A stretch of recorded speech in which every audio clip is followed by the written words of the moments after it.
Okay, so there's there's so much that I want to say about what this journey has been like and what this experience has been like. And to really to try and capture it in words is I mean words are inadequate.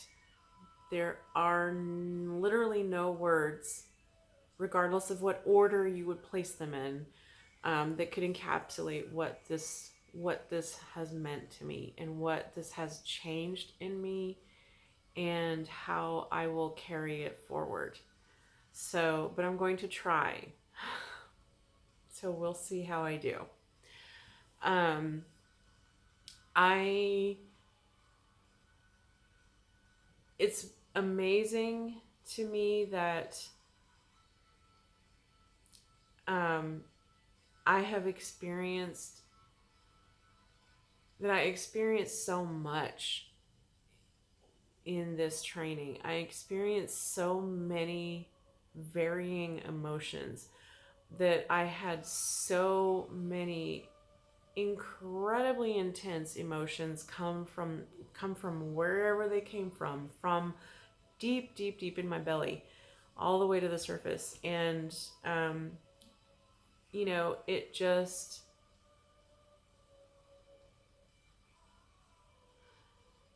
um, I didn't. I have struggled so much with my body for so many years. My whole life, honestly. My whole life. I've been overweight my entire life. I literally cannot remember a time in life where I didn't feel self conscious about my body and how much space I take up. So, even, as a kid in elementary school, even in kindergarten, um, I took up more space than other kids.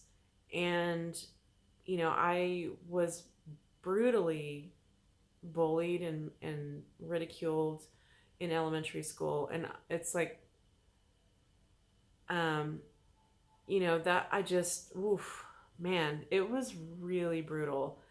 And I also had glasses. I've had glasses since first grade. And so there's a lot there. Um, and so I have had hatred for my body for longer than I haven't had hatred for it. Okay. And there are specific things about it that I hate still, I guess. I mean, I guess it's still there. Um, as frustrating, like logically speaking, like I'm frustrated that I still feel so negatively towards my own body, especially my belly. Um, it's it is incredibly frustrating to still feel that, because logically I know that that's not healthy for me.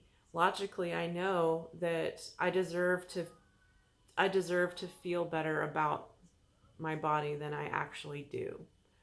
Um, but it's anyway. It's just one of those things. Okay, I have hated my belly my entire life. I've always had an upper belly, so a belly above the belly button. I've and a lower belly, so a pooch and a paunch, as I said. Um, so I've always had it, my whole life, and even when I was 17 and I was in the, I mean, it's easy to be in shape when you're 17. Okay, let's be real. It's effortless. um, but I was not only could I drop and do 50 real push-ups all the way to the floor with, my toes on my toes, not my knees. I could do 50 real push-ups and like it was nothing. Okay? I was really strong. And I'm still strong. Like I can, I moved recently and I was slinging, 40, 50, 60 pound boxes some stuff even heavier, um, day in and day out. I mean, and it was no big deal. Sure, I got tired, but and a little sore, but not crazy sore. Anyway, um, plus just to do any lifting of my own body weight is kind of a big deal. So because I'm overweight, um, I'm fat. I'm not as fat as I used to be. There's that, but I'm definitely not where I want to be. Where I want to be is a place where I can appreciate my body and truly just accept it as is, with everything about it. And I'm not there. I'm just not. Um, but I've had back to this whole belly thing. I have had a war on my body for so long, and a lot of it just with this belly that I just can't lose. And I tried so many things before I gave up. And I did. I gave up. And then I was eating terribly. Um, but yeah, um, it's always been a source of lack of confidence for me. And it's always been a very emotional thing because it's like I don't want to hate any part of my body. And so it frustrates me that I still do. But what's interesting is that being here for this training and having, that very first supported headstand where all this emotion suddenly came up to the surface out of nowhere, not out of nowhere, it came from my belly. Okay, it's not rocket science.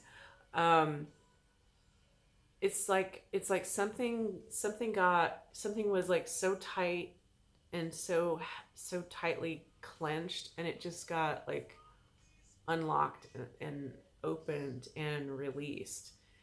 And so I always thought that I knew how to breathe from my belly because I've been a singer, for most of my life. And I talked about this. And it blows my mind that how much I default to breathing only from my chest, not actually from my belly. Yeah. So I'm basically having to relearn how to breathe. An involuntary motion, by the way, breathing is involuntary. And I'm having to relearn how to do it so that I'm treating my body with more respect, because it's better to breathe from your belly. It's best to breathe from your belly. And when you've avoided your belly and hated your belly and had felt all kinds of ways about your belly for as many years as I have, that is a huge challenge.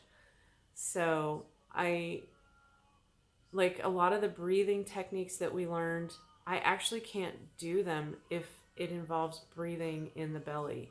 I I have to do them at about half the speed that the rest of the class does them because I have to think about it so much, and because it takes me. I mean, it just does. It takes me so long to actually get my breath all the way into my belly and then all the way out again. So, I'm aware of it now, at least. So that's good. That's progress. What really blows my mind, though, is how much all of the training works together so that you're going through you are going through the yoga asanas, so you're physically having these experiences on the yoga mat, and then you're learning about the philosophy behind it, and then you're learning about the anatomy behind it. Just the way that it all fits together and works together is just, it's mind blowing. Honestly, it really is mind blowing how the body the body is holds such intelligence, so much intelligence, and the body can guide you back to your soul. The body can be your guide to stillness and peace. And that is, isn't that what we all want ultimately, is peace? You know, one of the things that we want anyway. I think that's pretty universal. So, it just, this journey has been, like I said, words are inadequate for what this has meant to me, and for what has forever changed in me, because I had the courage to actually show up and to actually do it. I can't tell you how many, like basically every single time that Deep pointed at me in class, and to have me come up and be a model, every single time I was like, oh God, no, not me. Every time. Because I knew that it was going to push me. I'm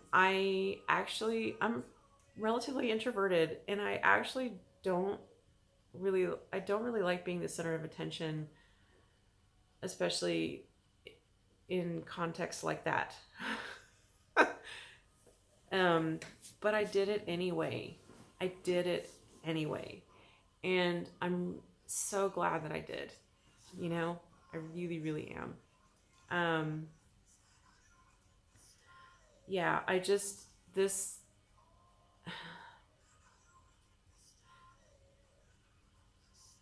this, this training has already changed my life, and it's like, it's not even over yet. I haven't even done the exam yet. I haven't experienced the any of the classes that the other students have put together yet. It's not over yet, and it has already changed my life significantly, because it has changed me significantly, because the quality of the instruction and the instructors is unmatched. So, yeah, it's unbelievable. It really is. So, um, I also appreciate. I can't believe I'm actually going to say this. I appreciate the fact that just because I am fat, I mean, I'm just trying to normalize it, because I take up significantly more space than a lot of people do, especially a lot of yoga teachers. Um, but I appreciate the fact that just because I take up more space than so many of, well, basically than any of the other students in the class, that I actually never felt like that anyone in the class saw me as less.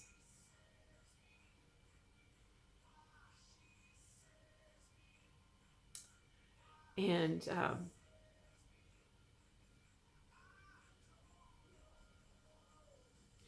that is,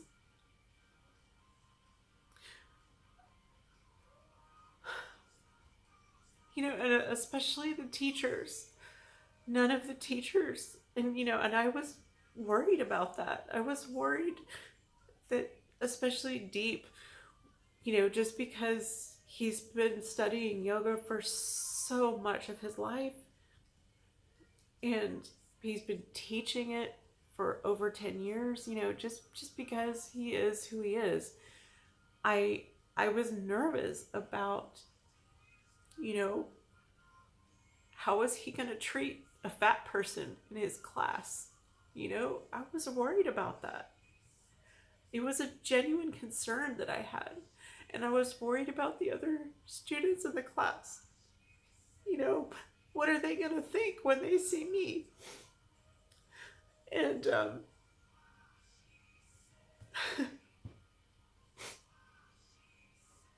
because I could keep you here all night, all day, whatever, for a very long period of time, giving you specific examples of how I have been treated differently just because I'm fat and a woman and whatever, like whatever other things, you name it, okay? And and I don't even have and I'm incredibly privileged because I'm white. So it's like exponentially worse for women of color than it will ever be for me, you know? I will literally never be able to understand what that experience is like. So, anyway, but I can just, it's basically a societal norm for people to view other people, including fat people. It's a societal norm to be treated as less than human. And that is despicable, you know? But anyway, I was genuinely concerned that other students in the class would look at me and be like, well, what the heck is she doing here? Like she doesn't belong. And I came up against that judgment against myself. Like I was judging myself, like, I don't know that I belong here, because it's going to be a whole bunch of skinny yoga people and me. And, which was really not far off base, but, um, but it was, I don't know. I didn't, literally no one in the class, students or teachers,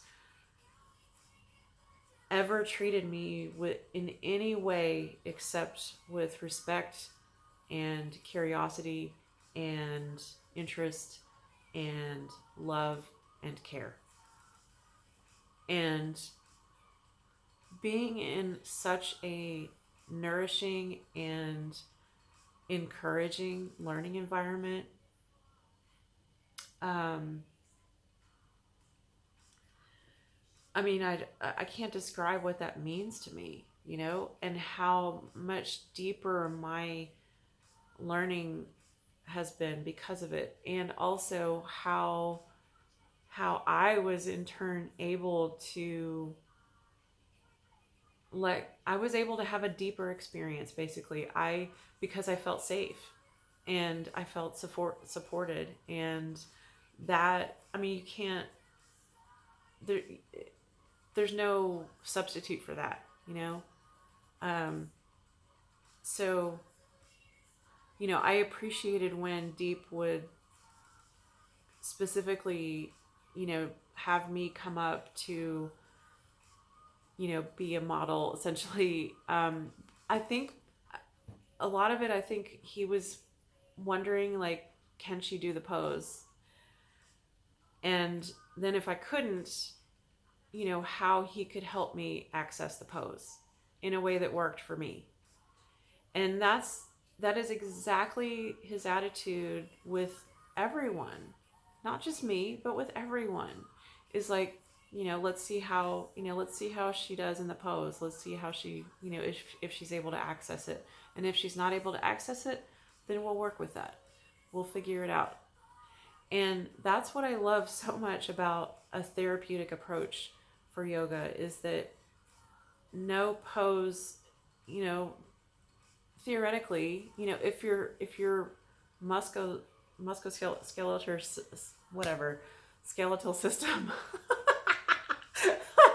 okay, um if your physical body, if there's any way that the physical body can actually access the pose, with props and modifications, then great, we'll do it.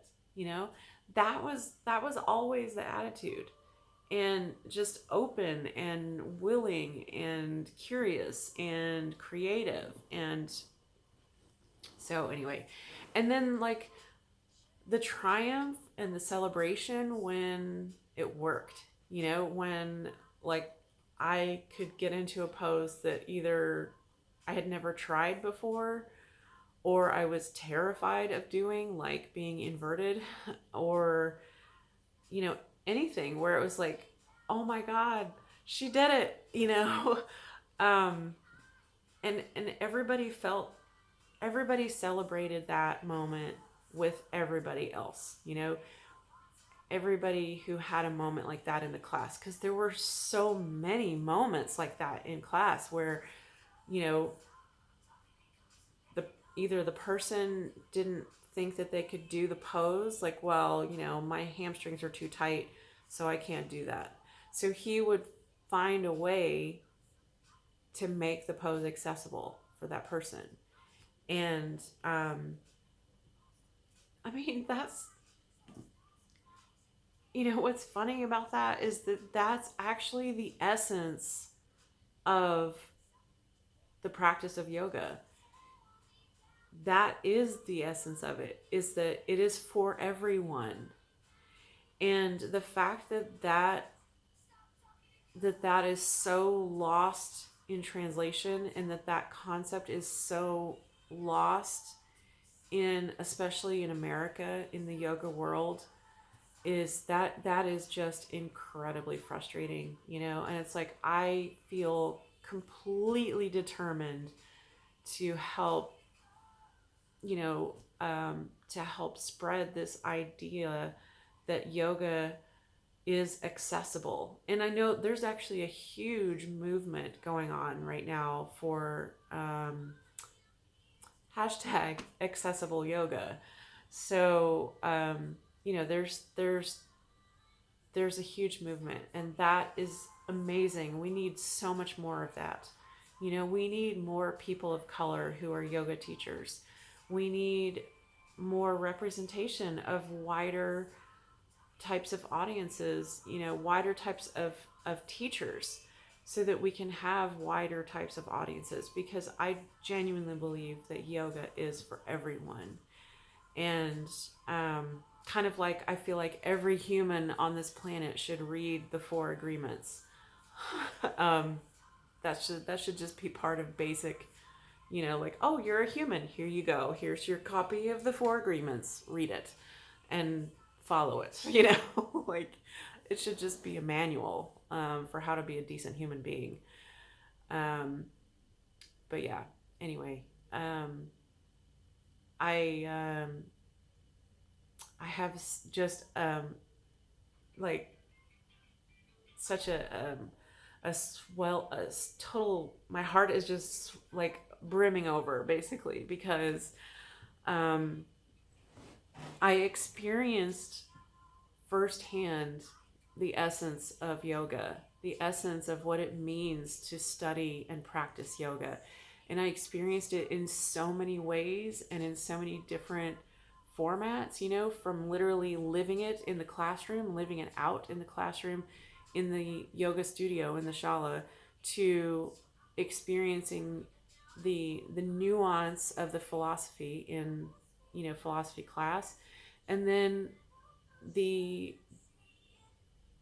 anatomy of it in anatomy class. It's like it all just worked together so beautifully, and it just fused together amazingly. And the authenticity of the teachers and the program in general is just, I mean, I just can't say enough good things about it. I really can't.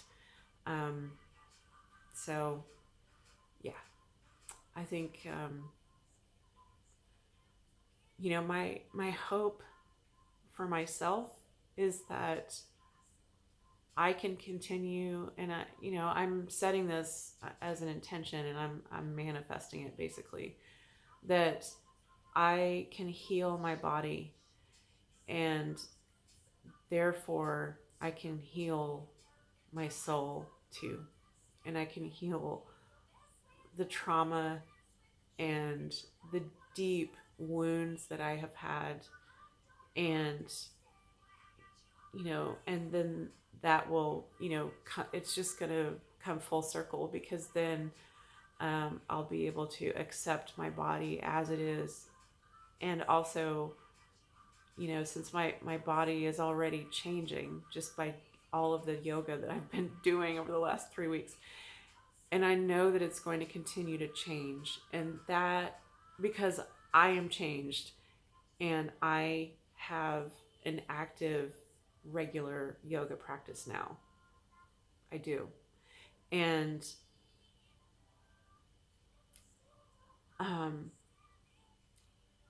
my hope is that, what I'm asking for is that my body will forgive me for all of the awful ways that I have treated it so violently over the years. Whether it's been my speech, my thoughts, the food that I've eaten, the lack of exercise or the over exercise, the extremes basically. That's my hope, is that I can now cultivate a beautiful relationship with my body, a symbiotic relationship, and that I can just accept it fully as is, and then feel even more whole and healed as a person. So that's my hope. That's my hope for myself internally. And I also have a very deep desire and just passion, honestly, to teach other people the joy of yoga. So that is, that's what I want. So I'm claiming it. I'm claiming it. So, yeah, I'm putting it out there. So thank you so much for being here with me. Thank you so much for watching this video, which essentially turned into a 28-minute testimonial for Yoga East West and for Deep and for Vijay and for Amiro. So amazing, amazing teachers, very high quality program. I can't recommend it enough. So, mwah, namaste.